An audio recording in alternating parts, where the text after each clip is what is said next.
Howdy, everybody. This is Leo Cloutier with Malice to None. It's indeed a pleasure to be here at Fenway Park tonight and to have as our guest a friend of long-standing, an outstanding member of the Chicago White Sox, currently in the thick of the American League West pennant race. I'd like to welcome to our show Rick Reichardt. Welcome, Rick. Thank you, Leo. And at the onset, I'd like to thank you for the gift that you so generously sent my wife and me with regards to our wedding. Thank you very much. You're very welcome, and I'd like to take this opportunity and also to bring into the conversation my good friend Roy Lane, who shares the same feelings as I do, to wish you and the missus, the lovely Cindy Reichardt, worlds of happiness for many, many long years. Thank you very much. Rick, speaking of happiness, this looks like a happy ball club, and it looks like it could be a happy ending to the 1972 baseball season, wherein you may win that American League Pennant West and get into that World Series. It would be a heck of a nice way to end 1972. We've played very hard this year. We've got a bunch of guys, maybe not the best team on paper, but we've got a bunch of guys that really battle 9 innings every day, and got the kind of guys that come through in the clutch, and the guys that can pick up one another when another guy's down, for example, or another guy's hurt. And we're very satisfied with the progress that this club has made over last year, which was the thing that we wanted to do at the start of the season anyway. And I think that as far as our own divisional race is concerned, we've got a very outstanding opportunity here to win it and perhaps even the playoffs. Rick, you have contributed more than your share to this success that the White Sox have achieved thus far. Do you feel that this is one of your best seasons? Well, from an efficiency standpoint, I think it's probably been my best season. Unfortunately, I've had problems with injuries and sickness, which is not a nice thing to talk about. But as far as my production relative to the opportunities I've had when I've been healthy, it's been a very good season. But again, as I mentioned earlier, we've got the kind of ball players, the kind of club where if one of the so-called regulars isn't in there, then we've got somebody to pick him up. And Jay Johnston's done a very good job of late. And then, of course, recently in center field, Buddy Bradford has played well. So all up and down the lineup and in every position, a lot of guys playing other positions as well. We've got that kind of club, and it sure is nice to not have the burden of pressure, so to speak, on any one individual every day. And, of course, the record of guys like Richie Allen and Wilbur Wood, they speak for themselves.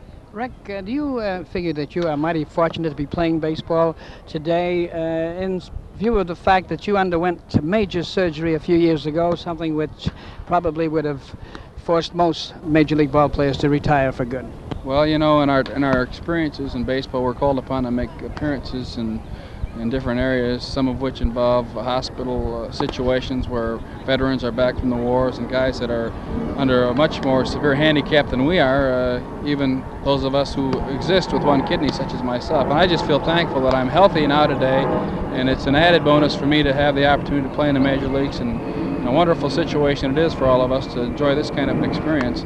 But again, when you look at things relatively speaking, I feel very fortunate to be healthy, and I think that's the main thing and the one thing that anybody in life can look forward to, and you just have to count your blessings. And I think that quite candidly I've been more fortunate than most.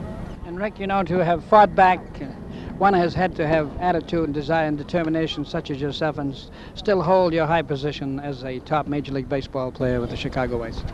Thank you, Leo, and I think I could point out a couple guys in our club who've had the same problems, having to fight back through serious injury. Carlos May, for example, lost a thumb in a military experience. Richie Allen had a very, very bad situation where he cut the tendons in his right wrist, which he says inhibits him to the degree of 20% of strength in his right hand. He's fought back now, and he's probably the best all-around player in baseball today. So not only me, but a lot of the ball players have had to fight through bad fortune, and even staying here in this major league situation is a fight in itself, and we just have to keep doing it day after day.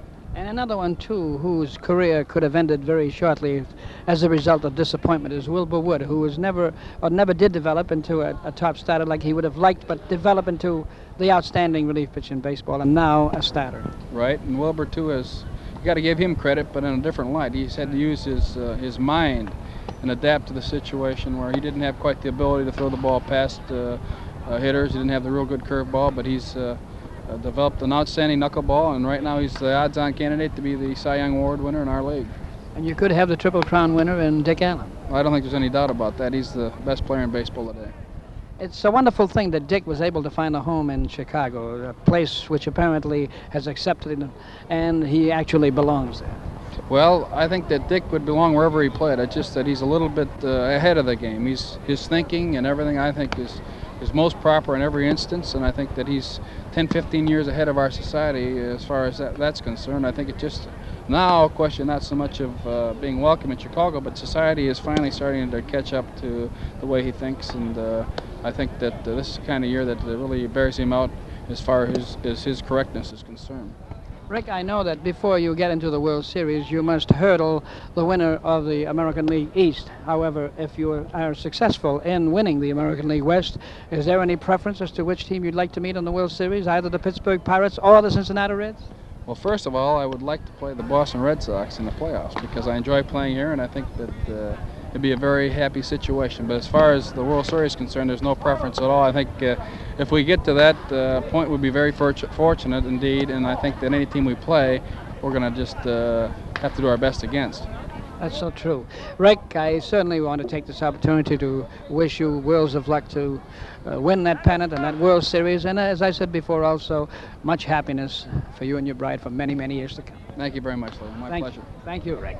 This was an interview with Rick Reichardt, one of the outstanding outfielders in Major League Baseball today with the red-hot Chicago White Sox, and this brings us to the end with Malice Stewart and then for today until tomorrow at the same time. From Fenway Park, Leo Cloutier, good day. Thank you very much, kid. Thanks a million. Appreciate it. Say hello to Cindy. Brought to you by Poster Fix. At Poster Fix, we bring your vintage posters back to life. To learn more about Leo Cloutier's sports world, visit leocloutier.com.